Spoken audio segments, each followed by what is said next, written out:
Okey, terima kasih hadirin dan hadirat yang sudah datang ke program kita pada malam ini. Sebelum kita memulai, tonton sebuah video pendek tentang kronologi COVID-19. Silakan.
Okey, baiklah, terima kasih.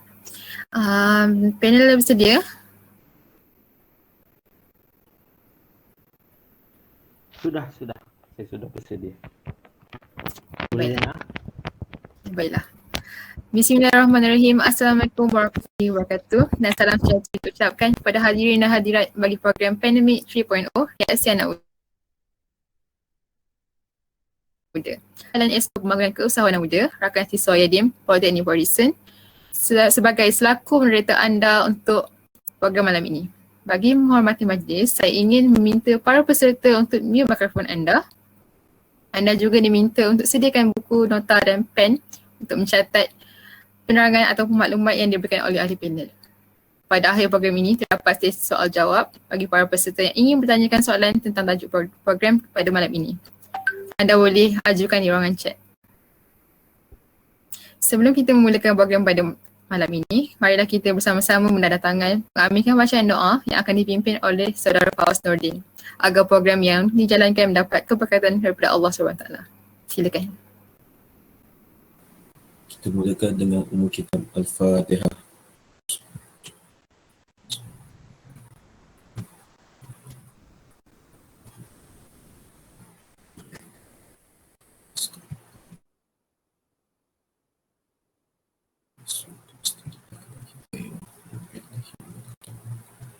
Bismillahirrahmanirrahim.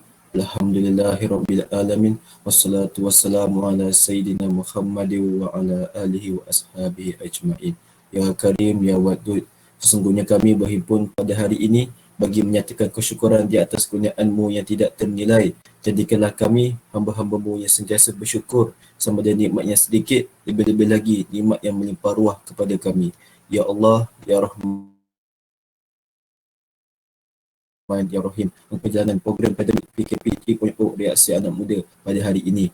Sesungguhnya Engkau Maha mengetahui bahawa kami di sini ingin menimba ilmu-Mu yang sangat luas bagi mengembangkan ilmu pengetahuan kami sebagai hamba-Mu yang Engkau redai. Bisteru berkatilah dan rahmatilah perhimpunan kami ini. Kurniakanlah kepada kami ilmu-Mu, sinarilah hati-hati kami dengan cahaya dan hidayah-Mu. Semoga dengannya kami mudah menerima dan menghayati serta mengamalkannya. Ya Zajalali wal Ikram, kurniakanlah jua kepada kami kesihatan anggota dengan jiwa kekuatan semangat. Semoga dengannya kami mampu bertemani cabaran, berdaya saing dan mampu mengangkat martabat diri, keluarga, masyarakat dan negara. Rabbana atina fid dunya hasanah wa fil akhirati hasanah wa qina azabannar. Wa sallallahu ala Muhammadin wa ala alihi wa ashabihi wasallam. Walhamdulillahi rabbil alamin.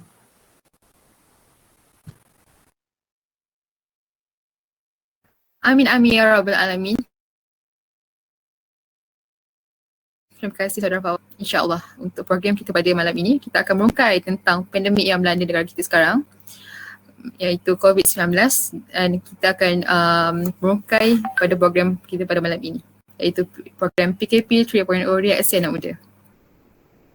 Sebelum kita beralih ke tajuk program kita pada malam ini, saya ingin memperkenalkan ahli panel kita yang akan bersama dengan kita pada malam ini untuk mengupas lebih lanjut mengenai tajuk kita dengan lebih terperinci.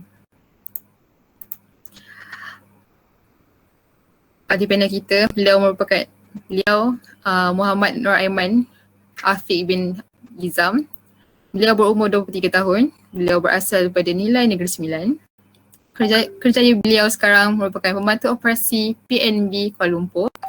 Beliau salah seorang graduan di pendidikan Diploma Pemasaran Politeknik Port-Dickson. Dan pencapaian beliau kini, beliau merupakan ahli lembaga peradaban Melayu ADAB, Esko Pembangunan Kapasiti Pertubuhan Program Sekretariat Majlis Dakwah Negara MDN, Esko Khidmat Bakti Majlis Pemimpin Tertinggi Akan Siswa Yatim. Okay, baiklah.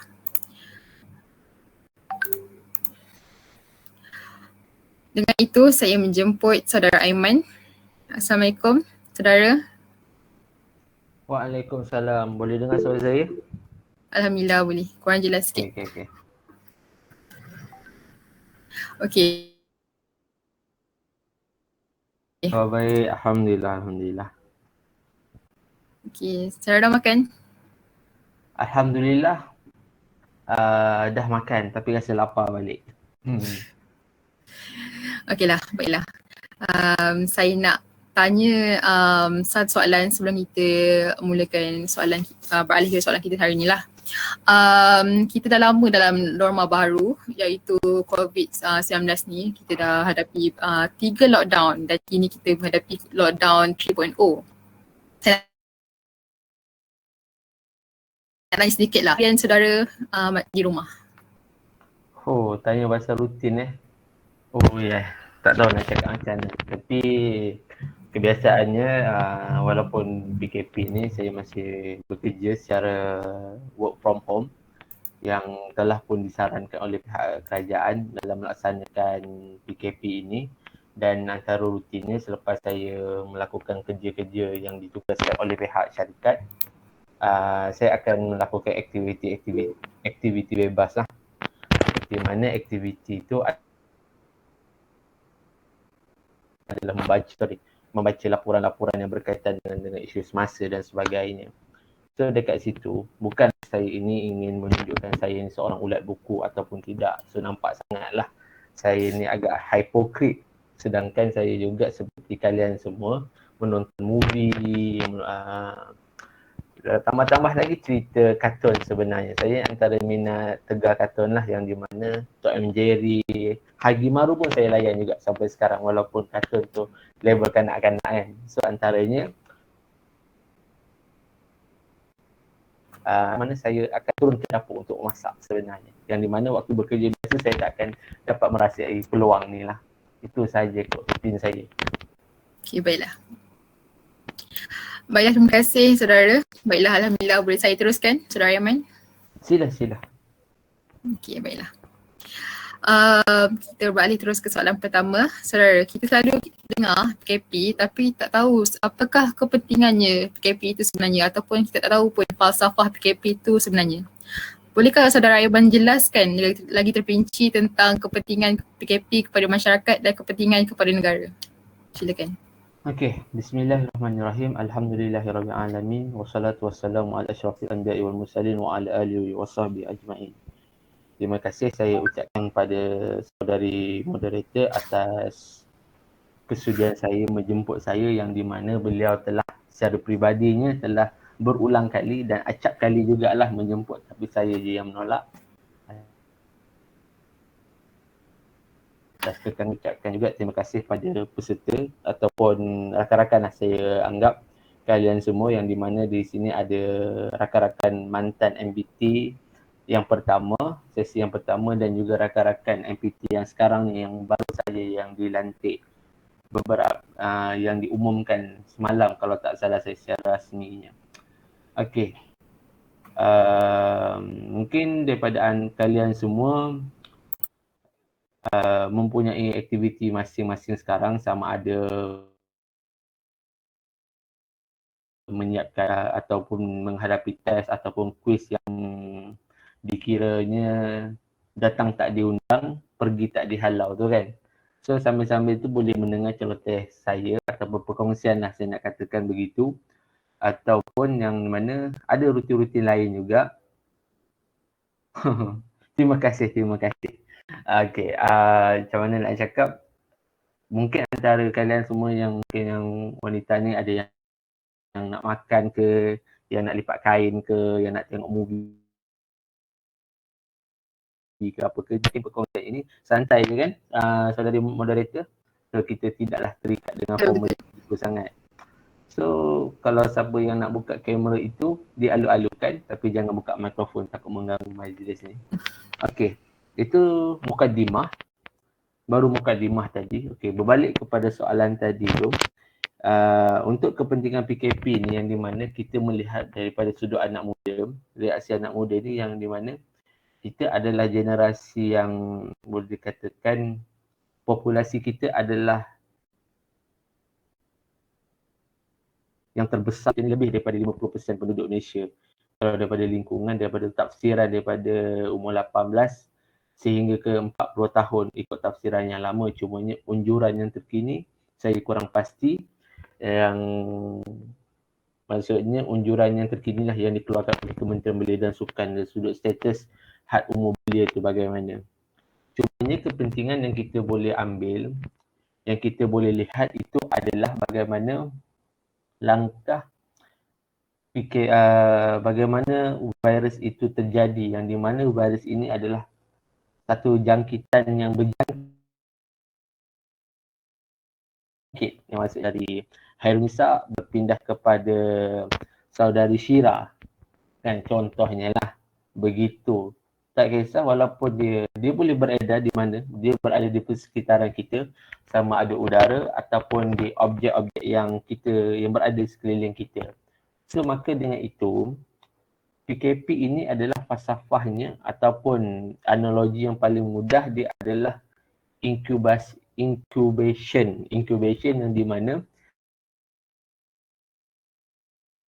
kita terhamkan ke dalam satu ruang lingkup yang kecil, iaitu rumah kita.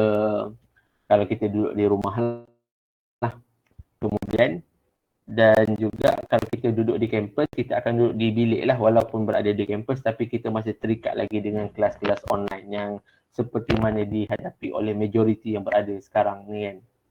Okey, kemudian kepentingannya, dia adalah satu langkah intervensi yang boleh dikatakan paling efektif lah dalam memutuskan rangkaian, so, mengelakkan diri kita daripada menyebarkan benda ini lebih meluas. Itulah kepentingan yang paling mudah yang saya boleh nyatakan dalam kepentingan PKP ini. Okey, itu sahaja daripada saya. Baiklah, terima kasih di atas penerangan yang diberikan sebentar tadi. Okey, kita balikkan ke soalan yang kedua. Okey, baiklah. Saudara, bolehkah saudara terangkan perbezaan dua PKP yang telah dilaksanakan, iaitu PKP 1.0 dan PKP 2.0 dan PKP yang sedang dilaksanakan sekarang, iaitu PKP. Okey. Perbezaan itu dia memang berbeza sekali, sebab kalau kita tengok satu langkah yang di mana kita, perbezaan yang pertama itu adalah langkah yang paling drastik dan juga kita semua, saya rasa bukan saya sahaja tetapi anda semua, mungkin termasuk saudari moderator, agak culture shock, betul tak? Setuju? Siapa yang kata setuju sila tanda apa nama ni, angkat tangan ke. Siapa kata setuju memang Komen kan. kali pertama tu pada tarikh 18 Mac tahun 2020 memang kita semua culture shock, betul tak? Mungkin boleh tulis di ruangan chat untuk saya tahu. Okey. So dari sudut analogi kita, PKP pada ketika itu adalah lockdown dan juga contoh yang paling dekat dengan kita adalah peristiwa tahun 1969, iaitu peristiwa hitam lah untuk sejarah negara, yang mana kemungkinan ada campur tangan tentera dan sebagainya, tetapi tidak sebenarnya lah berdasarkan realiti yang terjadi pada ketika itu. Okey, itu PKP yang pertama. PKP yang pertama ini yang kita boleh lihat adalah intervensi yang paling ketat yang kita pernah ada pada ketika itu, yang di mana kita tak boleh keluar rumah, betul? Kita tak boleh keluar rumah dan juga siapa yang menghadapi latihan industri terpaksa berhenti serta-merta dan juga benda itu perlu dilakukan di rumah. Dan juga larangan pergi keluar rumah pun hanyalah limit kepada seorang sahaja untuk diwakili oleh ketua keluarga dan juga yang boleh memandulah untuk memberi barang keperluan sahaja, dan juga sektor ekonomi dibuka berdasarkan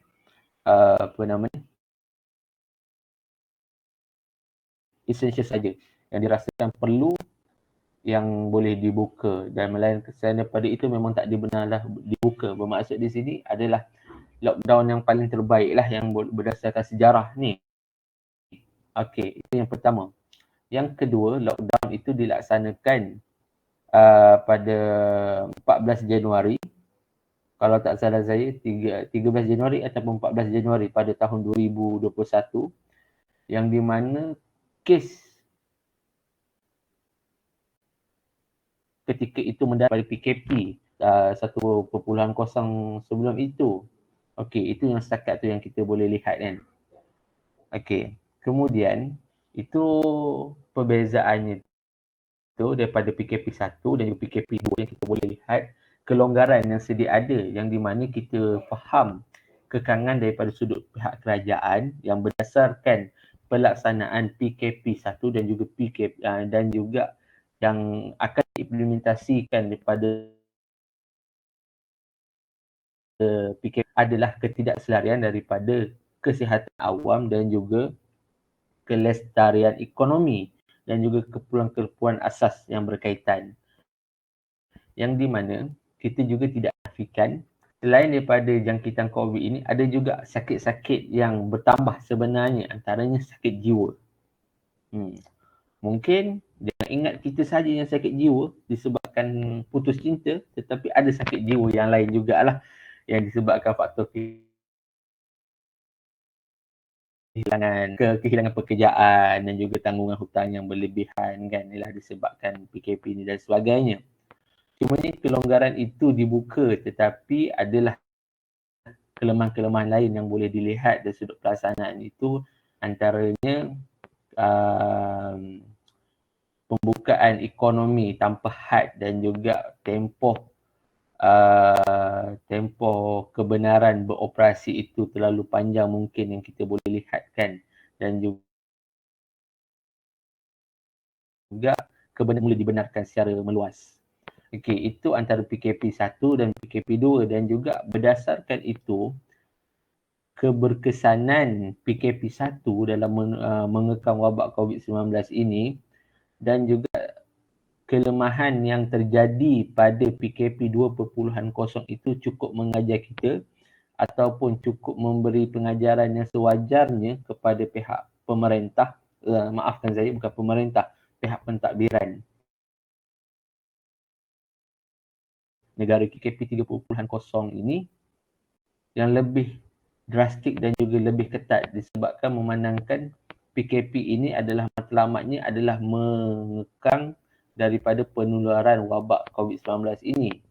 Tetapi dia dilihat tidak dilaksanakan dengan baik atas sebab kelemahan yang saya nyatakan tadi. So maka dengan itu pihak kerajaan telah melakukan PKP 3.0 ini yang lebih ketat, tetapi tidak seketat PKP 1.0 kan. Dalam PKP 2.0 sehingga sekarang ini kita di bawah perintah darurat sebenarnya, yang di mana kerajaan telah memohon ke bawah Duli Yang Maha Mulia Seri Paduka Baginda Yang di-Pertuan Agong Sultan Abdullah Riayatuddin Al-Mustafa Billah Shah, yang di mana kerajaan telah memohon untuk dilaksanakan perkara 150 dalam Perlembagaan Persekutuan Proklamasi Darurat, yang di mana kuasa ataupun kuasa parlimen itu digantung, yang di mana memudahkan pihak kerajaan untuk melaksanakan tu lebih efisien. Sebab di mana kelemahan dari sudut perundangan di Malaysia ini, bukan nak katakan kelemahan itu pun tidak sebenarnya, tetapi sistem yang telah ada di Malaysia ini tak kesemua perkara boleh diluluskan oleh pihak kerajaan itu serta-merta, sedangkan benda itu perlu kelulusan parlimen, yang di mana parlimen ini adalah tempat semak dan imbang bagi semua perkara yang terjadi dalam negara tersebut. Bermaksud kerajaan tidak bolehlah menggunakan kewangan negara ataupun salah diurus dan juga disemak oleh pihak parlimen dan sebagainya. Okey. So apabila darurat itu dilaksanakan, kita melihat satu kebaikannya itu adalah proses itu dapat dipercepatkan. Antaranya ada certain peruntukan boleh diluluskan tanpa kelulusan parlimen, di mana pihak dalam mesyuarat kabinet ni boleh memutuskan perbelanjaan apa yang sesuai dalam amount yang tertentu yang dirasakan sesuai untuk dibelanjakan kepada rakyat dan juga demi kepentingan negara tanpa kelulusan parlimen. Sedangkan kalau bila kelulusan parlimen ni kita pun fahamlah ada proses-prosesnya yang tertentu dan juga amat panjang sekali. Okey. Tapi kita juga perlu lihat masa PKP 1.0 itu kita juga banyak menerima bantuan lah secara tak langsung, sebabkan tak ada, negara kita tidak bersedia ke arah itu lagi. Sebelum tu kan kalau kita tengok memang kita tak bersedia pun, tetapi bila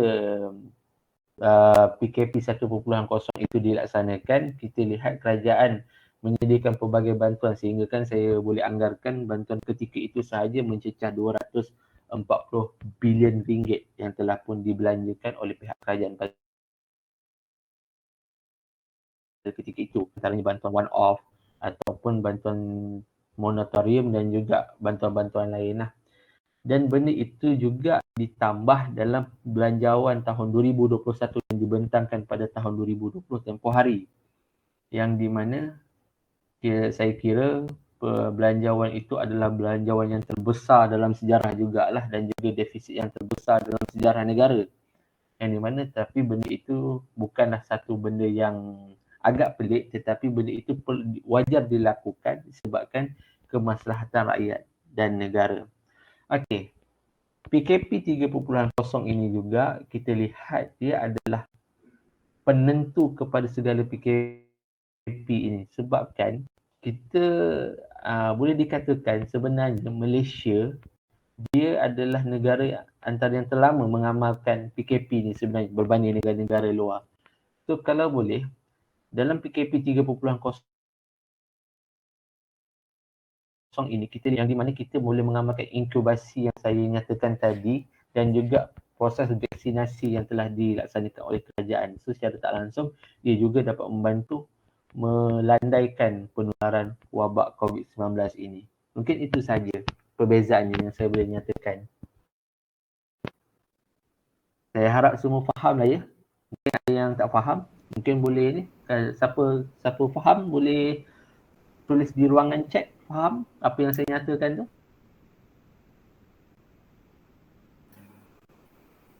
Okay. Faham ke? Semua jelas ke apa yang saya cakap ni? Sebab saya takut saya cakap seorang-seorang je. Okay, baiklah. Okay. Saya sangat setuju dengan apa yang dikatakan oleh saudara Iman sebentar tadi. Okay, kita beralih ke soalan keempat. Okay. Bagi saudara, saudara adakah dirasakan cukup PKP 3.0 ini untuk menentang penularan COVID-19? Pendapat saudara? Pendapat tu ya. Okay, pada pendapat saya, dia sebenarnya adalah tidak mencukupi kalau kita lihat sebenarnya. Sebab PKP ini dia hanyalah untuk dia hanya bersifat satu hala sahaja sebenarnya pada saya secara peribadinya. Sebab mungkin pendapat saya boleh jadi salah dan boleh jadi betul.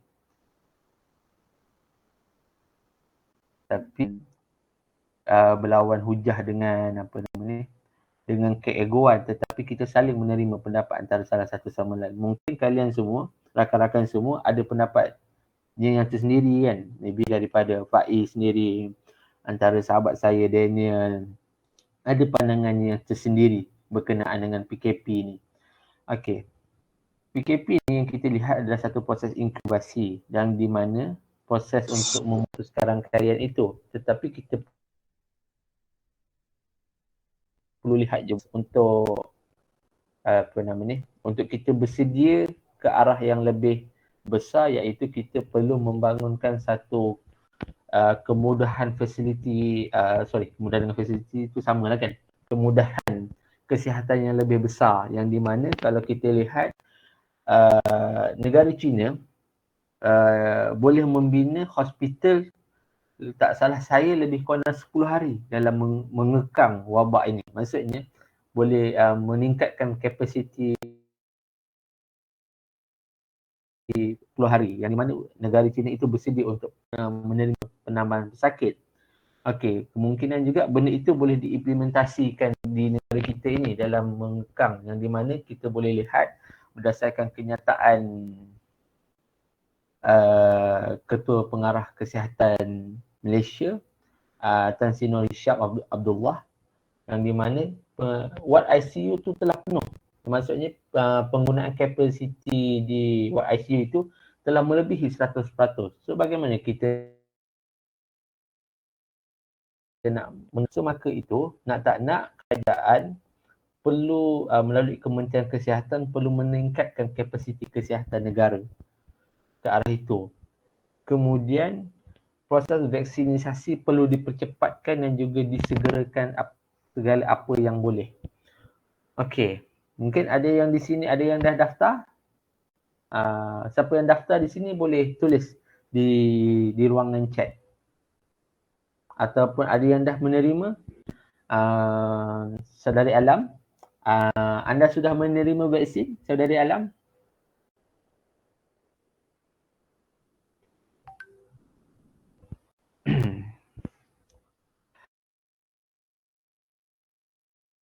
Okey, kalau kita lihat di sebaliknya tu, antara salah satu PKP, selain daripada PKP itu, intervensi yang terbaik dan juga benda itu perlulah dilaksanakan melalui peningkatan yang mendadak oleh melalui kes COVID-19 ini, maka dengan itu kerajaan perlu meningkatkan fasiliti kesihatan negara. Okey, dalam menguruskan untuk menangani penyakit COVID-19 ini. Kemudian proses vaksinasi itu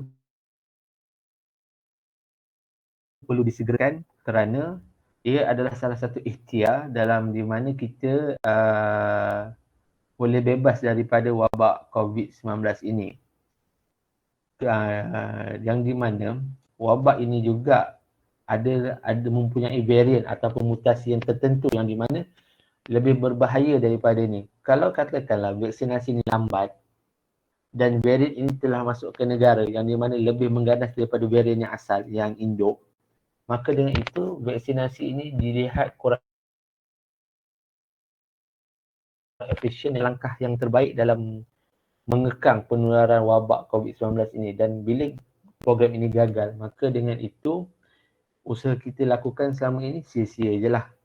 Boleh dikatakan begitu kalau tak salah saya.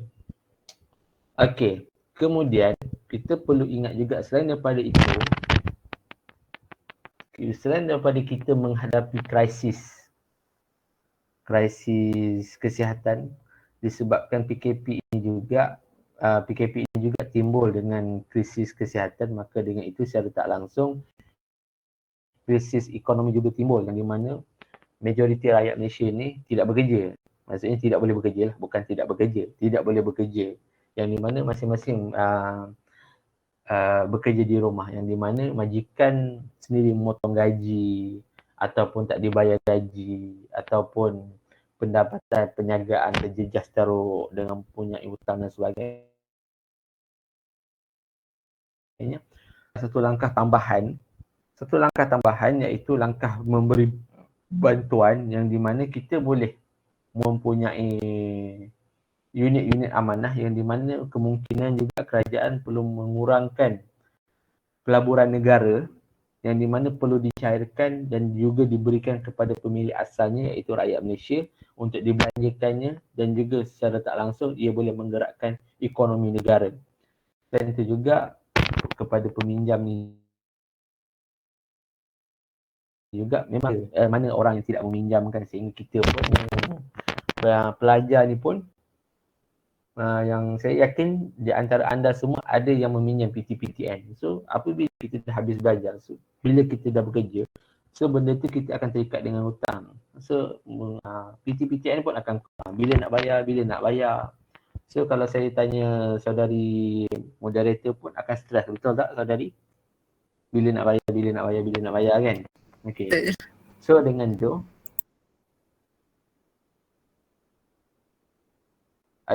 dia akan menyebabkan satu tekanan yang lain kepada kita. So dengan itu juga, selain daripada bantuan yang disediakan, kita juga boleh memohon jasa baik pihak bank untuk melanjutkan moratorium yang diberikan. Maksudnya kita tidaklah ingin mengelak daripada bayaran hutang tu. Hutang tetap hutang. So tapi kita minta benda itu dilanjutkan. Dilanjutkan dalam satu tempoh yang tertentu yang dirasakan sesuai, yang di mana ekonomi kita telah pun pulih, so kita boleh bayarnya dengan semula, dengan selesa. Maksudnya tak ada apa-apa gangguan lah. Okey, mungkinlah antara cadangan yang saya boleh usulkan tadi tu, antara salah satu kaedah yang berlainan daripada selain PKP itu adalah yang pertama moratorium, Yang kedua, bantuan yang diberikan oleh pihak kerajaan. Kemudian segerakan dan juga mempercepatkan vaksinasi. Kemudian menambah kapasiti kesihatan negara. Paling efisien sekali benda tu. Selain daripada PKP dalam mengekang penularan wabak ni.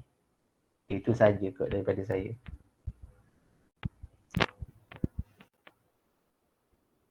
Okay, baiklah. Terima kasih saudara. Okay, kita balik terus ke soalan seterusnya.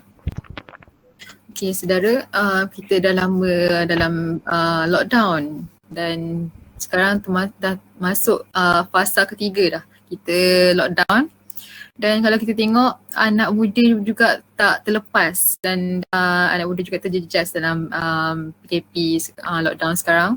Dan bagi saudara lah, apakah cabaran anak muda semasa pandemik sekarang ni? Cabaran tu pada saya, selagi mana kita ni bernama manusia, selagi itu kita akan ada cabaran kita lah yang tersendiri, yang dalam Islam, yang di mana kita perlu yakin Allah telah menyusun apa yang terbaik untuk kita, rezeki kita, jodoh kita, mati kita dan sebagainya lah. So kita perlu ingat analogi yang paling mudah, lawan yang tidak bergelora kan. So apabila kita lahir ke dunia ini, kita akan menghadapi cabaran tu yang tersendirilah. Okey. Disebabkan PKP ni, so kita akan menghadapi satu cabaran lah, yang di mana anak muda ni menghadapi cabaran. So kalau kita perlu fahami, anak muda ni terpecah kepada saya dua segmen lah yang terbesar. Yang di mana segmen yang pertama itu adalah yang paling besar, iaitu golongan bekerja, golongan pendidikan, golongan mahasiswa lah pendek katanya kan. Okey. Kalau golongan bekerja, kalau saya boleh sentuh sedikit, yang di mana kemungkinan ada di dalam ni, ada yang telah pun melakukan perniagaan secara kecil-kecilan dan sebagainya, ataupun ada yang dah bekerja secara tetap dan sebagainya. Okey, so yang paling mudahnya, kita perlu ingat cabarannya tu kita tak boleh berniaga seperti biasa. Yang di mana kalau kata kedai makan, kita apa nama ni? Kita ada limitnya lah. Ada limitnya yang di mana waktu bekerja daripada 8 pagi sehingga ke 8 malam sebagainya. Sedangkan kalau katakanlah, kalau kita peniaga burger,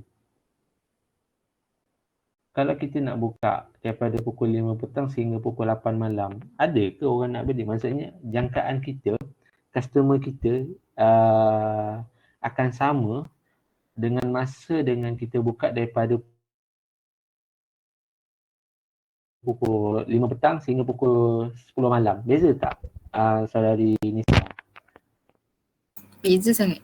Beza sangat kan. So kemungkinan kalau katakanlah kita boleh jangkakan sale kita pada ketika 5 petang sehingga ke 10 malam ataupun pukul 12 malam, kemungkinan benda itu boleh mencecah RM1,000, betul tak? Tetapi kalau katakanlah kita buka daripada pukul 5 sehingga pukul 8 malam, so secara logiknya kemungkinan kita akan paling tinggi pun anggarannya, mungkin kita boleh buat dalam ratusan ringgit sahaja. Ratusan ringgit sahaja kan. Okey. So dekat situ kalau kita boleh lihat, so pendapatan mereka akan terjejas. Memang akan terjejas teruk daripada, memang benda tu memang akan terjejas lah. So dekat situ, dengan pendapatan yang terjejas itu, emosi pun akan terjejas tak kalau saya tanya? Terjejas teruk. Terjejas teruk. Okey. Mungkin boleh selain daripada moderator, boleh ada yang boleh bersuara? Faiz Suhaimi boleh bercakap? Faiz. Ya, saya. Okey. Tak adalah, risaulah macam saya bercakap berdua sahaja ni kan. So, saya risaulah sama ada orang dalam ni boleh dengar lagi ke tak. Kalau kata semua orang boleh dengar, boleh say hi dekat dalam chat. Boleh tulis dekat dalam chat. Boleh bang, dengar dengan jelas. Okey. Selain daripada Faiz dan juga Nisa, ada yang boleh dengar? Ya, dengar. Okey. Kalau dari Alam, tak apalah kot. Mungkin Alam tengah busy. Okey. Apa nama tu? Kita apa tadi? Kat mana kita tadi? Saya dah lupa lah pula. Terjejas emosi. Oh, terjejas emosi. Okey. Baik, terima kasih ingatkan. So benda itu memang terjejas emosi untuk belia-belia ni lah yang bekerja ni. Kemudian dalam keadaan dia menanggung kerugian perniagaan dan juga ada bebanan hutang dan sebagainya kan. So dekat situ dia akan menjadi satu isu yang besar apabila benda selain daripada selain daripada COVID ni juga boleh mengundang peningkatan kematian. Iaitu kisah cabaran kita dalam menangani wabak ni dan juga secara tak langsung kita perlu perkuatkanlah kita punya jati diri dan juga mental benda tu. Okey, yang kedua, cabarannya tu adalah dari sudut pendidikan. Pendidikannya kita balik kepada golongan yang sedia ada ramai dalam ni. Yang di mana ada yang di antara kita sekarang ni sedang menjawab membuat assignment yang mana kan tak lama lagi pun Politeknik pun bakal menghadapi peperiksaan kali ketiga yang dibuat secara online. Betul ke Nisa? Ke kali kedua?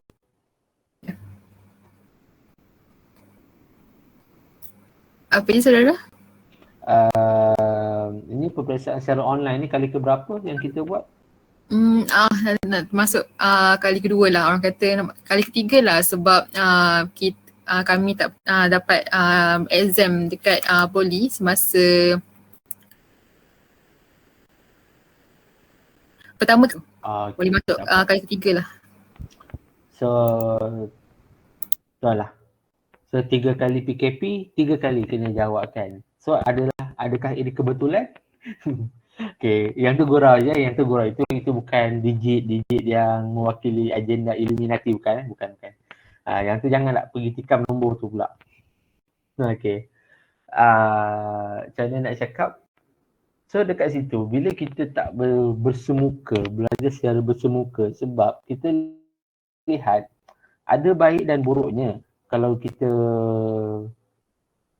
ada lebih ada kurangnya kalau kita belajar secara online ni lah, yang di mana krisis paling terbesar sekali tak kesemua pelajar institusi pengajian tinggi ataupun khususnya politeknik ini berada di kawasan bandar dan juga ada duduk di kampung. So tekanan internet itulah, atau bukan tekanan internet, capaian internet tu tidak adalah satu keperluan lah untuk kita, yang keperluan yang mustahak ataupun mendesak untuk buat masa sekarang ni lah. Sebabkan boleh dikatakan pembelajaran secara online ini adalah benda yang utama bagi kita dalam silibus pendidikan negara kan. So nak tak nak, bagi mencapai silibus tu, pengajian dan juga pembelajaran itu perlu berjalan secara atas talian kita ni. Dan juga selain daripada tu, kalau kita berada di rumah, cabaran keluarga. Siapa kat sini ada adik sekolah yang sekolah menengah, sekolah rendah dan juga tadika? Siapa kat sini ada? Siapa ada adik? Kalau kata ada, tulis di ruangan chat. Mungkin ada boleh tulis di ruangan chat yang ada adik bersekolah. Bagilah kamu lah, jangan bagi saya cakap seorang-seorang. Ada, majoriti ada. Okey, tak apa.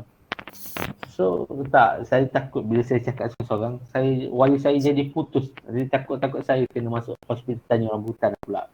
Kan. So itulah.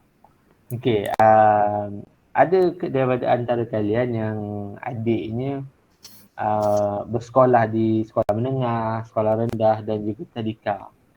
So masing-masing sekarang ni dan juga bermulanya esok PDPR berlaku secara serentak di seluruh negara, betul tak? Betul. Yang di mana cuti sekolah dah habis.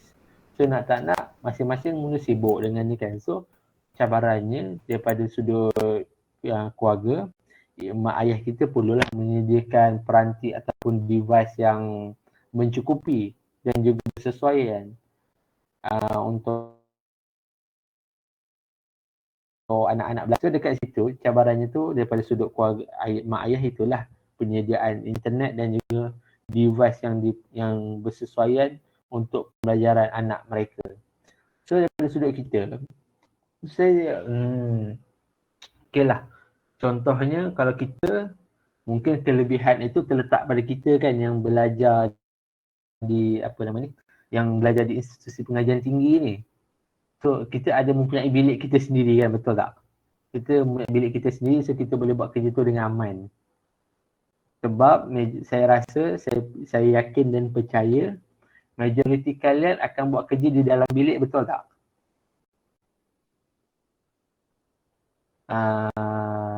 Siapa setuju tu? Faiz, betul ke buat kerja kat dalam bilik tu? Betul. Okay. Betul. So, okay, itulah dia punya ni kan. Kalau kita buat di ruang tamu ataupun dapur, mesti akan ada adik kacau.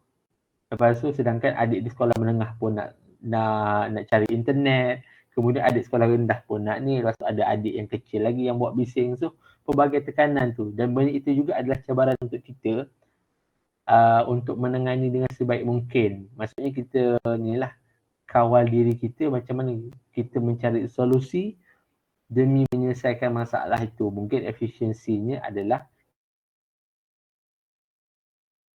kita belajar. Sebab kalau belajar di luar, tekanan itulah yang cabarannya itu yang kita boleh anggap, yang saya boleh rumuskan yang paling dekat dengan kita tu adalah dua, iaitu cabaran ekonomi.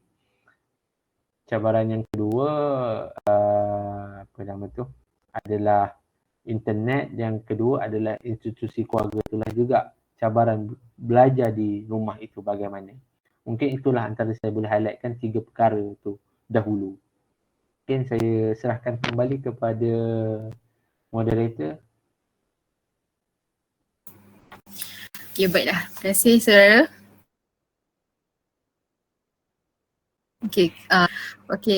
Kita lari tajuk sikit.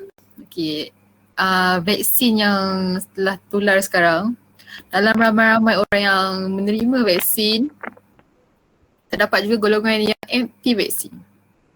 Seperti kita tahu, anti vaksin seperti kita lihat, bagaimana hendak berkomunikasi dengan orang yang anti vaksin ni, saudara?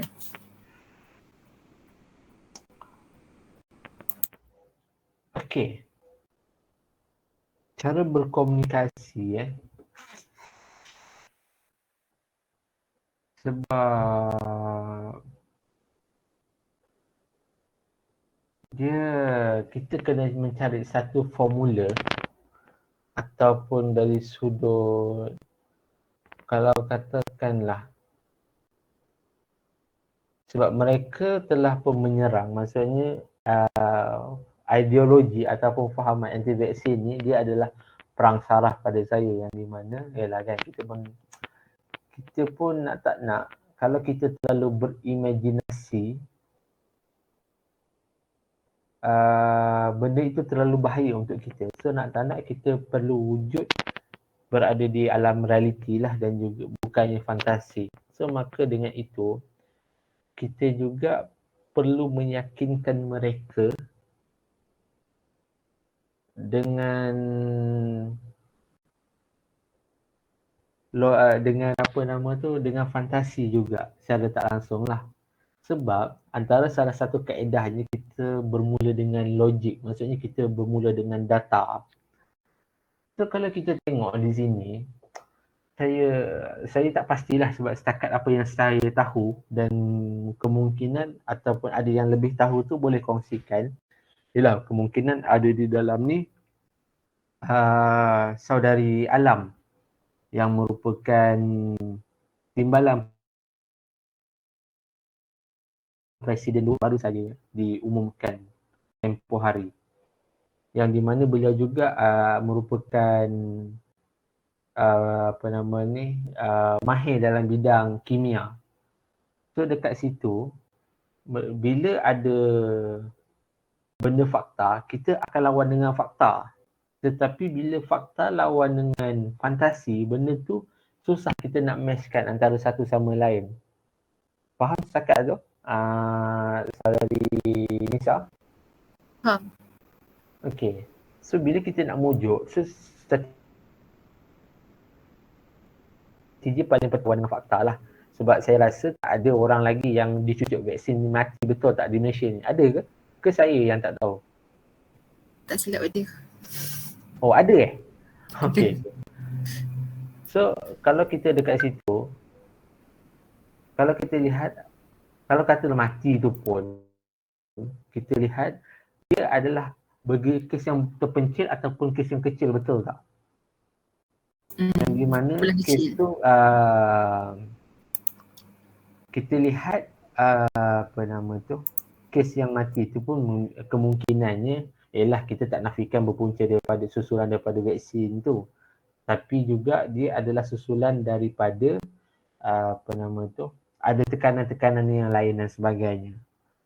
So itu antara andaian yang kita boleh simpulkan lah. Cumanya adakah kita lihat daripada sebab anggaran yang telah pun menerima vaksin adalah lebih kurang dalam 4 juta orang kan yang telah pun menerima vaksin, tapi 4 juta itu adalah dos yang diberikan, antaranya dos fasa pertama dan juga dos fasa kedua kepada rakyat Malaysia ni lebih daripada 4 juta. So daripada 4 juta ni, adakah kita melihat 50,000 orang mati disebabkan COVID ni? Vaksin ni. So dekat situ kita perlu lihat dari sudut indikator yang menyebabkan kematian tu bagaimana. Maksudnya peratusan kematian itu berbanding dengan keberkesanan vaksin tu bagaimana. So kita kena lawan dengan fakta benda tu. Okey, itu yang pertama. Kalau katakanlah tak jalan juga, kemungkinan dalam ni ada esko psikologi MPP yang sedang menyertai program pada malam psikologi kan, perlu menggunakan Kita ada psikologi. PRS Lami. Apa? Kita ada PRS Lami. Oh, PRS. Betul tu. Itulah, saya agak bergaya dia malam ni. Ketua PRS. Okey. Selamat datang. Terima kasih pada Tuan Presiden MPT RSY, Saudara Muhammad Ikram, atas kelapangan dan juga kesudian menyertai program pada malam ni. Okey. Balik pada tadi, kita perlu bermain dengan psikologi juga dengan mereka. Kalau katakanlah kau tak cucuk vaksin, adakah kau rasa yakin kau betul-betul selamat? Kita kena bermain dengan emosi dengan mereka ni. Sebab vaksin ini kita perlu faham dia adalah satu ikhtiar kita dalam memerangi wabak ni kan. So, kalau katakanlah dengan vaksin kau rasa tak selamat, apatah lagi bila kau tak cucuk vaksin. Contohnya gitulah ayat psikologi yang kita boleh mainkan dengan mereka ni. So nak tak nak, pendekatan yang paling terbaik itu adalah dengan fakta. Kita perlu lawan dengan fakta.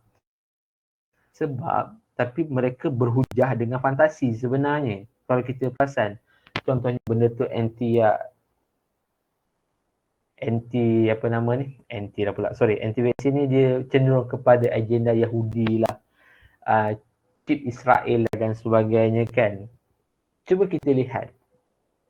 Adakah logik Israel nak menghantar agennya ataupun menghantar chipnya ke dalam rakyat Malaysia yang di mana rakyat Malaysia ni kelas simpang pun tak bagi signal? Adakah benda tu logik? sebagai contohnya kan. Dan istilah kurang sopan kan kalau kita nak menggunakan analogi yang berkaitan benda tu. So benda tu alasan yang paling tak munasabah yang boleh mengatakan Brexit ini adalah agenda Yahudi benda tu. So nak tak nak bila fantasi dia perlu berlawan dengan fantasi yang di mana kita perlu memperbetulkan otak-otak mereka yang tak betul ni. Begitu. Maksudnya kita boleh anggap mereka ni luar daripada normal manusia tu sebenarnya. Mungkin itu sahajalah kot daripada saya untuk saya harap benda tu menjawab soalan lah daripada saudari moderator ni. Alhamdulillah, sungguh bermakna kata-kata saudara. Ini adalah soalan terakhir daripada saya. Kerana lepas ni kita akan ada sesi soal jawab bersama penonton-penonton kita dalam Google Meet ini. Jadi buat penonton yang ingin bertanya, anda boleh type di ruangan chat Google Meet. Saya akan bacakan bagi pihak anda. Baiklah. Okay, negara kita sekarang menghadapi krisis terburuk iaitu penularan COVID-19. Di parti itu kita menerima kejutan dari 2020 sehingga sekarang. Kita lihat ahli politik sering bercakaran namun keadaan itu tak membantu sikit pun untuk memerangi COVID-19. Apa ulasan saudara? Okey, pada ulasan saya yang di mana kita melihat selaku anak muda, kita melihat benda ini, kita perlu faham politik ini adalah seni. Kalau kita fahamkan dia adalah keterangkuman kesemua seni menipu, seni bercakap dan sebagainya lah kan. So secara tidak langsung benda itu mewujudkan kedinamikaan ataupun dinamiknya politik itu. So politik ni dia ni berubah-ubah yang kita tak boleh predict langsung benda ni kadang-kadang kan. So sehingga sekarang ni kalau kita tengok seperti mana yang dinyatakan oleh saudari moderator tadi, saudari tahun 2020 di mana peristiwa langkah Sheraton itu terjadi. So memang itu kita tak nafikan lah. Dan benda ini terakam dalam sejarah Malaysia. So benda ini berlarutan sehingga sekarang. Yang di mana kita sekarang ni krisis kemelut COVID ini juga kita perlu melihat daripada 4 sektor yang utama. Sektor kesihatan yang paling utama lah. Kemudian sektor ekonomi dan juga sektor politik. So dekat situ, sekarang ni pun kita masih berada dalam kegusaran politik yang di mana ke bawah Duli Maha Mulia Sri Paduka Baginda Yang di-Pertuan Agong telah memanggil kesemua parti politik. Belum semuanya lagi, cumanya saya difahamkan esok wakil-wakil daripada Sabah dan juga Sarawak akan dipanggil sehinggalah kemuncaknya adalah 16 Jun. Tak salah saya Rabu ni. Kemuncaknya adalah perbincangan Majlis Raja-Raja Melayu berkenaan dengan situasi darurat dan sebagainya. So dekat situ, politik ini adalah dinamik. So setiap pemimpin akan memainkan watak masing-masing lah, pandang masing-masing demi merebut tahta itu ataupun merebut kuasa itu. Masing-masing akan menjalankan ideologi masing-masing. Tetapi ataupun kesepaduan itu perlu dilaksanakan secara total yang di mana kita pernah lihat kesepaduan itu terjadi pada pembentangan tabung bencana COVID kalau tak salah saya, di mana peruntukan pada ketika itu diluluskan di Parlimen adalah 50 bilion kalau tak salah saya pada ketika itu, peruntukan tambahan untuk COVID ni. So di mana kita lihat semua parti bergandingan bahu dalam menjayakan benda agenda rakyat ni lah. Dan juga sekali lagi berulang pada pembentangan Belanjawan 2021 di Dewan Rakyat tempoh hari. So tapi benda itu bertelagah. So saya harap benda ni menjadi satu iktibar kepada kita orang muda, janganlah bertelagah selalu sangat sehingga kan benda itu boleh merosakkan imej dan juga kemaslahatan rakyat secara umumnya. Mungkin itu saya kat ni dari pandangan pribadi saya.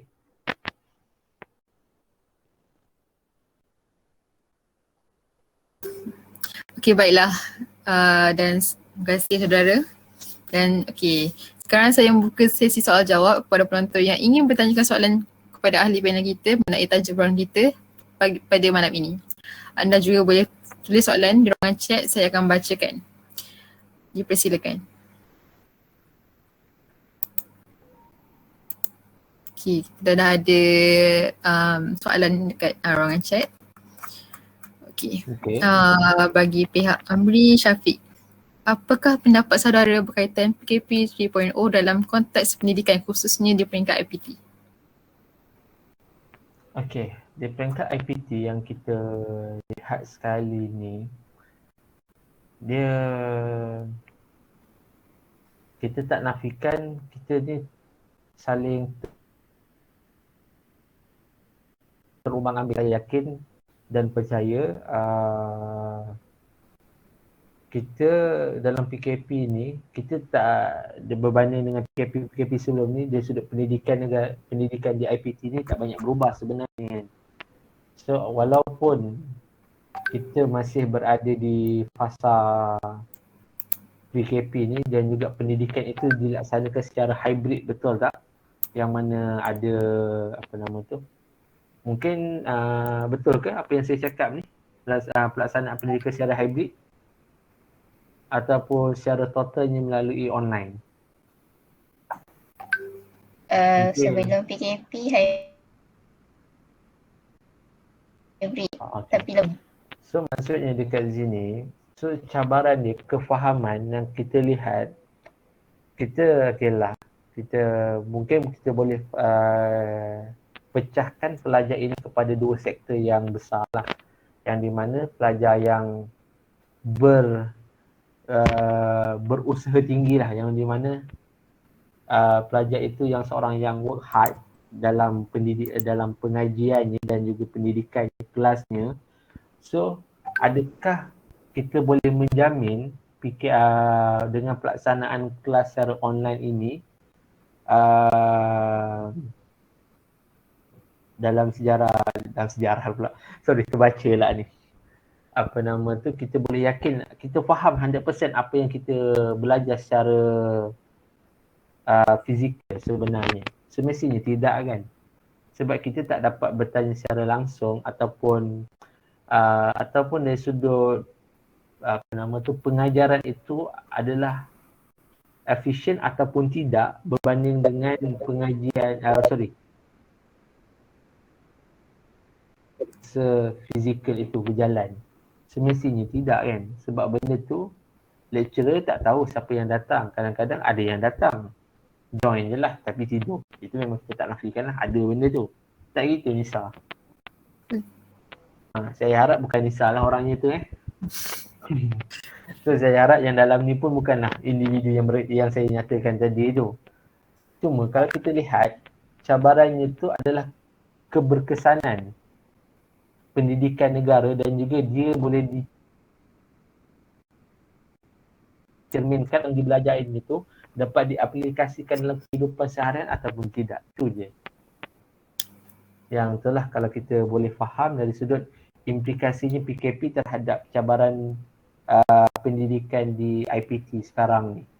Cumanya kalau kita boleh recap balik tadi, di keberkesanan pendidikan itu dalam dari sudut PKP ni, yang di mana saya difahamkan tadi, pelaksanaan tu secara 100%. Kalau katakan 100%, secara teorikal lah, belajar apa nama ni, diploma pemasaran, yang di mana teorikalnya itu adalah banyak, okey lah, mungkin dia boleh mengurangkan tekanan tu, tetapi dia adalah menjadi tekanan kepada pelajar-pelajar kejuruteraan, betul tak? Yang saya ni, kemungkinan saudara Faiz boleh bersetuju dengan saya tekanan belajar secara online ni. Ya, apa dia? Rasa beza tak antara belajar secara fizikal dan juga secara online? sedangkan anda merupakan pelajar engineering yang memerlukan benda tu secara depan mata? Agak susah lah untuk belajar secara online berbanding face to face. Bagi saya lebih suka kita belajar subjek tu by face to face lah, berdepan. Sebab bila tak faham, kita mudah bertanya kepada lecturer berbanding online. Contoh masing-masing yang dekat rumah, line internet dia laju. Kadang ada masalah gangguan sinyal line ataupun gangguan persekitaran rumah, membuatkan kita kurang untuk fokus dalam kelas. Okey, betul tu. Okey, terima kasih saudari lah pula. Saudara Faiz. Sama-sama.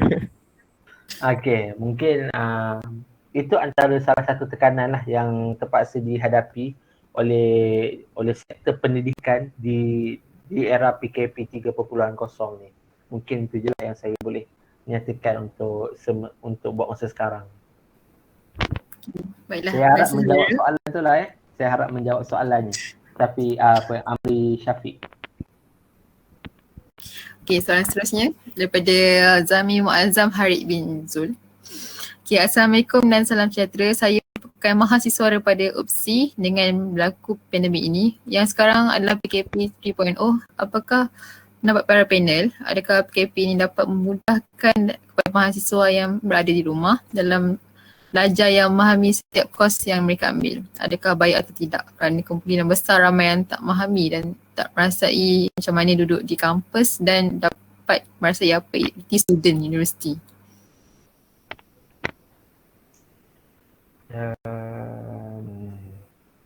Macam mana nak cakap Dia okey lah.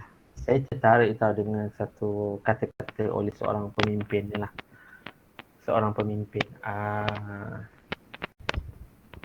yang di mana PKP ni lah pula,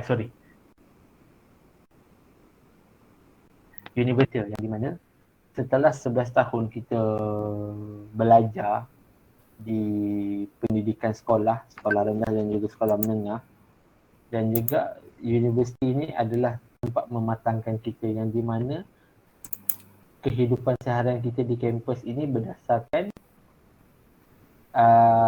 kehendak kita 100%. Maksudnya kita, dalam erti kata lain, kita bebas, tetapi kebebasan itu adalah mencorakkan kepribadian kita tu sebenarnya kan. Okey. Kalau dekat situ, kalau kita tengok, kalau kita belajar di rumah ni kan. Okey, kalau kita belajar di rumah,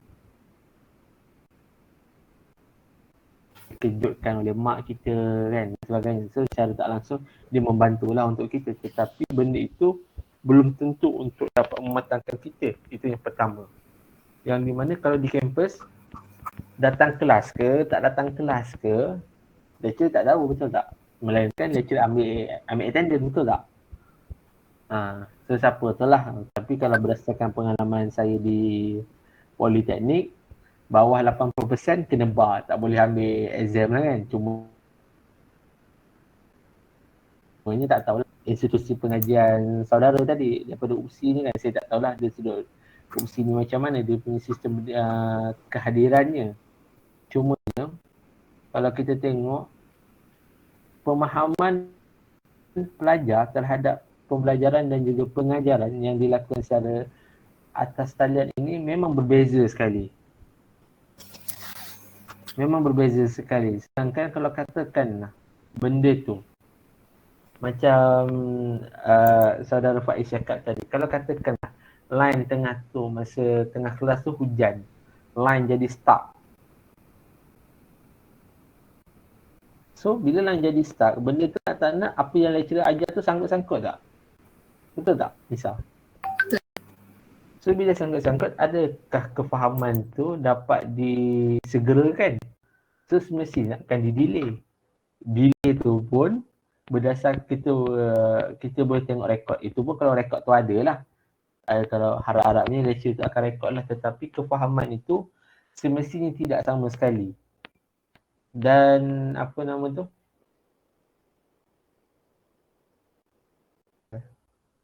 Kebolehjadian itu juga kita boleh lihat pengurangan kefahaman kita itu mungkin boleh berkurang sehingga ke 50% berbanding dengan fizikal punya kelas. Sebab macam mana nak cakap, realitinya adab seorang pelajar ketika online ini lebih dahsyat berbanding dengan kelas fizikal, betul tak? Terus terang saya cakap, maksudnya kurangnya adab kita kan. Mungkinlah di dalam ni saya kalau katakanlah kelas pukul 8, 7.50 tu memang dah buka laptop lah kan. Memang dah standby dah siap mandi semua. Kalau yang perempuan ni maybe dia dah bertudung apa semua, yang lelaki semua dah siap, dah sarapan apa semua. So pukul 8 start kelas memang terus ada je dah kan. So saya harapnya begitulah.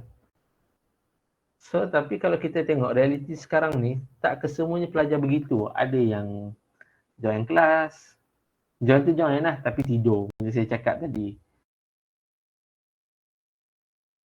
Ada yang join bila nak ni, faham sendiri lah kan. So antaranya adab di situ juga kalau kita boleh tegaskan.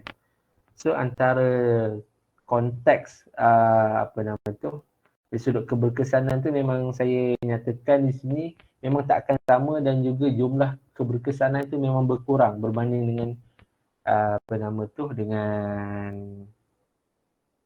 di antara kelas secara atas talian dan juga kelas secara fizikal. Yang di mana kadang-kadang kalau engineering terutamanya kita boleh merasai fizikal produk yang kita, ataupun instrumen yang kita gunakan tu. Kalau kata kita online, so kalau katakan kita diberi tugas untuk, kalau katakan pelajar apa nama ni, timpalan kan, dari sudut pelajar mekanikal. So mereka kena buat projek-projek yang tertentu yang di mana melibatkan mesin. So benda tu ada dalam silibus pendidikan. So nak tak nak kita kena buat. Tapi untuk menampung kelemahan yang ada berdasarkan PKP ini, so benda itu terpaksa dijalankan secara online. So secara YouTube lah pula. Simulasi ataupun demo yang dilaksanakan oleh pensyarah masing-masing. Mungkin itu je lah. Saya harap soalan tadi, jawapan tadi itu menjawab persoalan daripada yang bertanya tadi. Okay, baiklah. Assalamualaikum. Boleh saya bertanyakan soalan? Boleh. Silakan. Okay, Assalamualaikum. Saya perkenalkan diri saya dulu. Saya Muhammad Nurikwan bin Khairul Azri, merupakan alumni daripada Politeknik Polisen lah. So, saya terdetik sebenarnya soalan yang nak menceritakan, tapi yang ini mungkin isu vaksin. Okey. Seperti yang Tuan panel kata, kita memiliki dua golongan, betul? Iaitu golongan yang boleh menerima pendapat tentang vaksin dan juga tak boleh menerima tentang pendapat vaksin ni, iaitu macam vaksin yang Tuan katakan. Apapun pendapat yang boleh Tuan panel sediakan selain daripada hujah yang boleh diberikan dengan fakta ataupun dengan bukti dan sebagainya. Itu soalan saya yang pertama. Dan yang kedua, kalau vaksin ni diterima oleh hayalat orang ramai lah, masyarakat tentunya.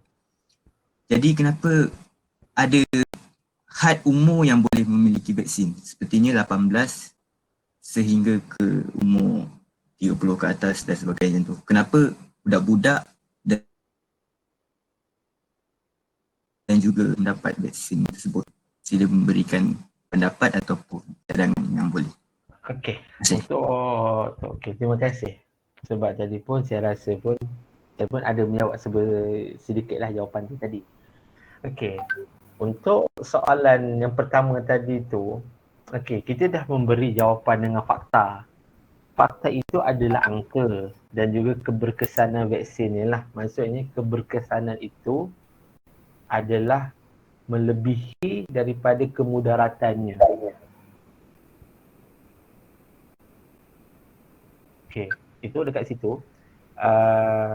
Kita boleh lihat kesan vaksin tu memang begitu baik lah. Walaupun ada kematian tu, memang kita tak nafikan, tetapi kita perlu ingat seperti mana COVID yang terjadi, pesakit-pesakit ICU yang meninggal dunia, adakah beliau ataupun pesakit itu mati disebabkan COVID semata? Saya nak tanya.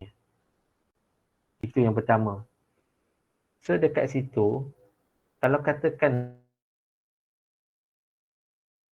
orang ni takut apa nama tu, bila dia vaksin dia akan mati. Okay.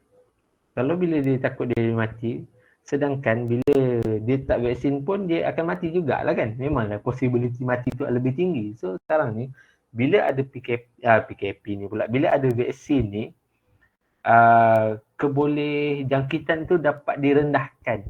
Itu yang pertama. Dan juga kalau katalah wujudnya kematian itu terjadi ada mata-mata sebabkan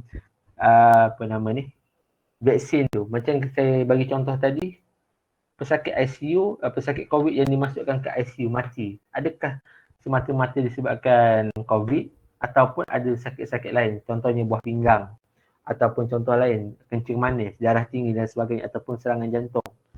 So memang akan mati juga. Yalah, nak buat macam mana? Itu semua adalah ketentuan Allah dan juga benda ni terjadi semua dengan izinnya juga. Okey.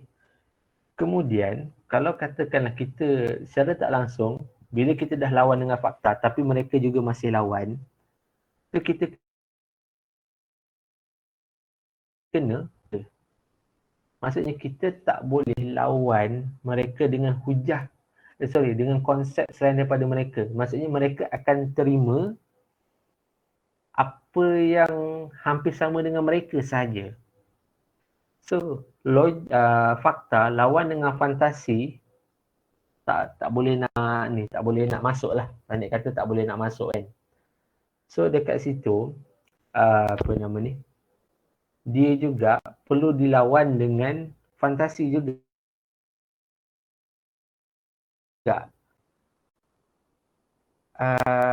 Dia katakan vaksin ni sebagai daripada agenda Dajjal ataupun agenda Yahudi. Okey, kalau dengan kau tak cocok vaksin, dengan kau mengatakan diri kau terbabit dengan agenda Yahudi ataupun Dajjal, kalau bila kau tak cocok vaksin, adakah kau yakin kau akan selamat daripada konflik ini ataupun agenda Yahudi ataupun Dajjal ni? Itu yang pertama. Kalau katakanlah analogi yang lain, kita boleh momokkan lah, maksudnya bila kita kena main psikologi, bila orang fantasi, kita tak berlawan dengan fakta, dia kena lawan dengan fantasi juga, seperti mana saya nyatakan tadi. Yang kedua, kita boleh ni, kalau katakan lah semboyan Imam Mahdi sampai, sedangkan kau masa tu kau tengah sakit, adakah kau bersedia untuk ke arah itu? So bermaksud kita kena cari turning point mengenai psikologi yang ada kepada mereka. Sebab tu kita akan lemah dari sudut psikologi. Bermaksud kita tak boleh lawan secara mulut. Kadang-kadang kita kena lawan dengan cara hati ataupun dengan cara diam. Diam itu boleh melembutkan hati seseorang itu. Itulah mungkin itu soalan yang pertama. Jawapan bagi soalan yang pertama. Soalan kedua tadi apa Saudara Ikhwan, soalan kedua tadi apa? Melibatkan dengan vaksin yang kena setahun ke atas sehingga ke 30 ataupun 35 macam tu, dapat menerima vaksin tetapi bukan golongan daripada kanak-kanak maupun orang tua tak dapat vaksin. Bukan ke dapat vaksin secara menyeluruh akan dapat tingkatkan imunisasi masyarakat, tapi kenapa ada had dekat situ? Boleh jelaskan atau memberi cadangan? Okey. Untuk persoalan itu, kita perlu faham yang di mana kerajaan sendiri menyasarkan vaksinisasi ini adalah 80%. 80%. Okay. Kita kena ingat 80%. Bermaksud kalau katakanlah jumlah rakyat Malaysia sekarang ni, kalau tak salah saya lah, ataupun angka yang lebih datanya, kita boleh genapkan 33 juta. So dekat situ, bila kita dah secara benda tu. So kita lihat jumlah jumlah vaksin yang diberikan adalah tidak sama dengan angka populasi di Indonesia. So angka yang paling tepat adalah 80% sahaja. Cukup 80% ni kira habislah. Itu adalah dana ataupun dalam erti kata lain, benda tu saya dah lupa lah terms tu. Benda ni adalah satu kapasiti yang dicapai oleh kerajaan. Maksudnya dana kerajaan itu hanya limit kepada 80% penduduk Malaysia sahaja, penduduk negara sahaja. So baki 20% ini, so kita yakin, mungkin kita semua boleh faham yang mana 20% ini adalah golongan-golongan yang imunisasinya tu dah mula berkurangan ataupun berada di tahap yang rendah. So kalau kata kita lihat golongan-golongan yang berisiko tinggi ni, golongan-golongan tua. Golongan-golongan tua ni kita lihat imun dia tu mula rendah. So dengan situ sistem pertahanan, sebab kita lihat rata-ratanya penerima vaksin ni ada kesan-kesan sampingannya. Betul tak? Ada antaranya ada yang muntah-muntah, demam. Demam tu biasalah sebab benda tu kita ini adalah kali pertama yang kita ambil, betul tak? Berkenaan dengan vaksin COVID-19 ni. So nak tak nak benda tu adalah benda baru. So ada side effect yang tertentu kepada kita. So bila benda ni diletakkan ke dalam diri kita, dalam lingkungan umur kita yang telah melebihi had umur yang ditetapkan oleh kerajaan, berisiko benda itu boleh memudaratkan diri penerima vaksin tu. So benda tu secara tidak langsung boleh memudaratkan dan juga memberi kesan buruk kepada masyarakat lah, persepsi buruk terhadap vaksin negara ni. Okey, itu yang pertama. Dan juga ruang lingkup keupayaan kerajaan memberi vaksin kepada negara kita ini adalah 80% dan juga 20% ni lagi kemungkinannya akan diisi oleh pihak-pihak swasta yang kita tak tahulah, yang kemungkinannya akan dijual kepada ni lah farmasi-farmasi ataupun syarikat-syarikatnya. So kita lihat cumanya capaian kelompok yang menerima vaksin ini adalah golongan yang berada imunisasi di tahap yang tertinggi lah. Selain daripada COVID ni, kalau anda kata tak ada COVID ni, mereka ni adalah tahap yang terbaik. So bila imun tinggi, so benda itu, keberkesanan itu boleh dicapai secara tertinggi ataupun secara maksimum lah dalam erti kata lain. Begitu. Mungkin saya harap menjawab soalan tu yang Ikhwan Jawab. Terima kasih. Sama. Okey. Seterusnya ada ke? Okey, terima kasih saudara dan terima kasih juga saudara Ikhwan. Dan itu juga merupakan soalan terakhir daripada penonton. Okey, baiklah. Terima kasih saudara Aiman atas jawapan yang telah diberikan untuk jawab soalan-soalan daripada penonton-penonton sebentar tadi. Seterusnya saya ingin meminta jasa baik ahli panel harapan dan nasihat kepada penonton. So bila moderator sebut sana rakyat tu, rasa dah macam nak minta saya memberi perutusan dah, saya rasa. Okey, rasalah menjadi lebih lah dalam ni kan. Okey, sebelum saya memberi sedikit nasihat tu kan. Okey, dia macam mana nak cakap, saya tertarik tadi tau. Dia antara salah satu, kita perlu memandang PKP ni dalam sejarah Islam, kita bukanlah, okey, dalam PKP ni adalah terma moden yang dilaksanakan di rata-rata negara di seluruh dunia ni. Sebab COVID ini adalah pandemik. Pandemik ini melibatkan seluruh dunia lah. Seluruh dunia pun terlibat benda ni. So PKP ini pernah dilaksanakan oleh pemerintah Islam sebelum ni, iaitu Khalifah kedua kerajaan Islam Madinah pada ketika itu Sayyidina Umar Ibn Khattab, yang di mana satu tempat, saya dah lupa tempat tu, kalau tak salah saya di Syam, kalau salah boleh betulkan saya, yang di mana pada ketika itu PKP itu dilaksanakan, tapi PKP itu tak adalah, maksudnya zaman Sayyidina Sayyidina Umar tu tak adalah SOP yang dinyatakan seperti sekarang ni. Tak boleh buka daripada pukul 8 sampai pukul 8, itu tak adalah.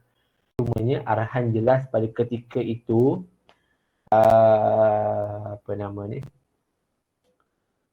orang yang di luar kawasan wabak jangan masuk ke kawasan wabak. Ta'un, wabak pada ketika itu diberi nama ta'un. Orang luar jangan masuk ke kawasan ta'un, dan juga orang dalam kawasan ta'un itu jangan keluar kawasan. Maksudnya satu langkah intervensi ataupun inkubasi dilaksanakan yang paling dekatlah dengan kita sebagai dalam PKP ni sebenarnya. Okey. Kemudian lagi satu contoh dalam sudut kerajaan Islam, kalau kita tengok contohnya adalah Nabi Yusuf alaihissalam, yang di mana krisis bencana ataupun krisis bencana lah, yang di mana kemarau 7 tahun, yang di mana satu langkah persediaan dilakukan dengan cukup. So maka dengan itu, nak tak nak, kita perlu bersedia menyediakan diri ke arah mencukupi. Kita faham sekarang ni kita berada dalam satu bencana, tetapi kita belum total loss. Macam mana dalam keadaan Nabi Yusuf alaihissalam, yang di mana 7 tahun kedua tu, selepas 7 tahun pertama tu kemarau berpanjangan, betul? So, memang tak ada pun kita berada di fasa PKP ni, kita masih ada sumber-sumber yang berkaitan yang kita boleh gunakan. So kita perlu jimat sumber itu daripada kehabisan. So itulah yang saya boleh terangkan. Untuk nasihat, saya boleh simpulkan ataupun saya boleh memberi ucapan penggulungan lah, saya kira saudari moderator, yang di mana pun dah nak habis dah rancangan kita ni. Okey. Untuk nasihat saya, kita perlulah mengamal segala SOP yang ditetapkan oleh kerajaan, kerana benda ini, COVID ini adalah nyata, bukannya buatan manusia. Memang nyata. Kalau kita sakit tu memang sakit betul. Berdasarkan apa yang dialami oleh pesakit COVID lah ni adalah adalah rekaan semata. So dengan itu perlulah kita menjaga SOP yang berkaitan. Kemudian perlu mengawal diri dan juga mental. Disebabkan selain daripada tekanan COVID ini, kita juga menghadapi satu tekanan mental yang dahsyat sebenarnya. So kita perlu mempersiapkan diri dari sudut fizikal, kesihatan kita. Yelah kan, duduk rumah PKP, masak setiap hari, kena makan lah kan. Segala minuman, segala makanan akan dicubanya, betul tak? Yelah, dengan air dalgona, apa nama air tu lupa dah pula. Dalgona Cafe. Dalgona Cafe tu kan. Segala resipi-resipi baru dibuat. Tak kisahlah kan. Kena buat tu buatlah, ikut kreativiti masing-masing. Tetapi yang perlu kita ingat, kesihatan kita perlu juga jaga. Maksudnya ialah kita faham maybe kan dekat dalam ni ada yang ahli bar, ahli walaupun PKP ni tak buka, kita boleh bersenam di rumah sebenarnya. So kesihatan fizikal kena jaga, kesihatan mental kena jaga juga, dan juga kita perlu meletakkan diri kita, kebergantungan kita ni melebihi kita kena meletakkan kebergantungan kita ni kepada Allah melebihi daripada segala-galanya sebenarnya. Sebab benda ini terjadi atas izinnya juga dan juga dalam pengetahuannya juga. So dekat situ, itulah nasihat saya, jaga SOP, jaga mental, jaga fizikal dan juga jaga diri anda. Mungkin itu sahaja daripada saya. Okey, terima kasih saudara Aiman atas harapan yang telah diberikan. Terima kasih juga kepada saudara kerana sudi meluangkan masa untuk menghadirkan diri ke program kami pada malam ni. Tak lupa juga untuk para penonton yang dapat menghadirkan diri dan memeriahkan lagi program kita pada malam ni. Okey, baiklah. Dijemput ahli panel kita, saudara Aiman, untuk sekaligus menutup program pada malam ni. Dipersilakan. Okey, sebelum tu saya terlupa nak kata apa. Terima kasih juga saya ucapkan kepada jawatan kuasa yang terlibat dalam menganjurkan program pada malam ni. PKP 3.0 reaksi anak muda, yang saya kira terima kasihlah atas menjemput saya, dan juga terima kasih kepada saudari Nisa atas penganjuran program pada malam ni. Kemudiannya tidak lupa juga terima kasih yang tidak terhingga kepada rakan-rakan yang terlibat dan juga menonton pada malam ini. Terutamanya rakan-rakan di dalam MPT, rakan-rakan di Politeknik Port Dickson atas kesudian dan kelapangan pada malam ini. Seterusnya kita baca Al-Fatihah.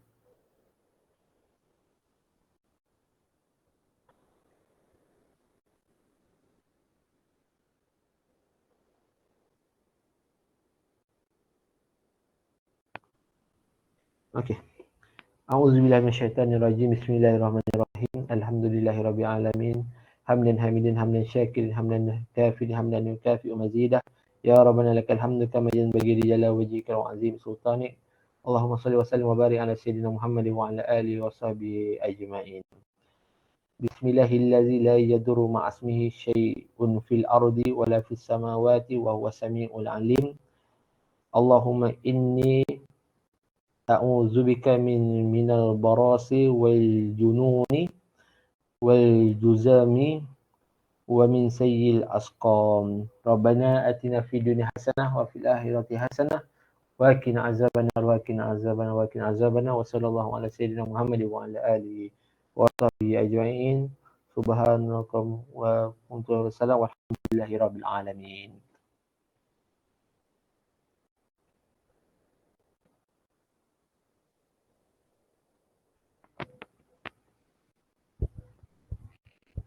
Nisa, tak dengar? Amin, amin ya rabbal alamin. Terima kasih saudara. Semoga doa kita diangkat. Baiklah. Dalam kita PKP 3.0 reaksi anak muda kita pada malam ni. Semoga ilmu dan pengalaman yang dikongsi beri manfaat kepada semua. Sebelum terlupa, saya ingin mohon jasa baik para peserta untuk mengisi borang kehadiran yang telah diberikan di ruangan chat. Sebelum anda bersurai, saya ingin meminta jasa baik anda semua untuk membuka kamera untuk sesi bergambar. Untuk sesi bergambar, saya serahkan pada saudara Faiz Saimi. Silakan.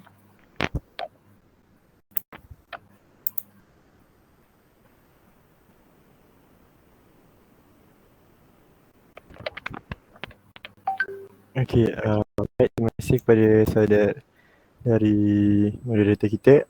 Boleh yang lain buka kamera untuk sesi bergambar.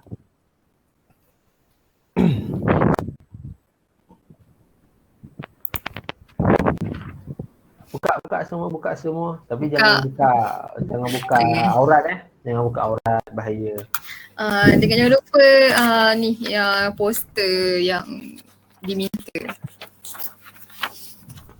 Sila. Okey, silakan buka kamera semua.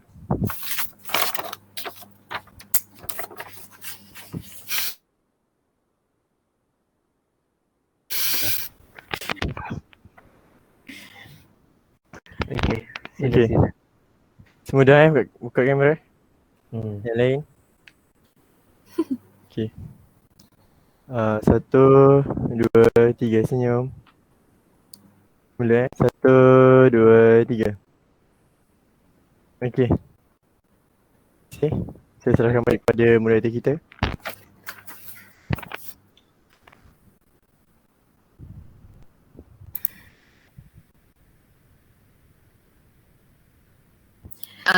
Reaksi anak muda kita pada malam ini. Semoga ilmu dan pengalaman dikongsi beri manfaat kepada semua. Semoga kita dapat berjumpa lagi di masa akan datang insyaAllah.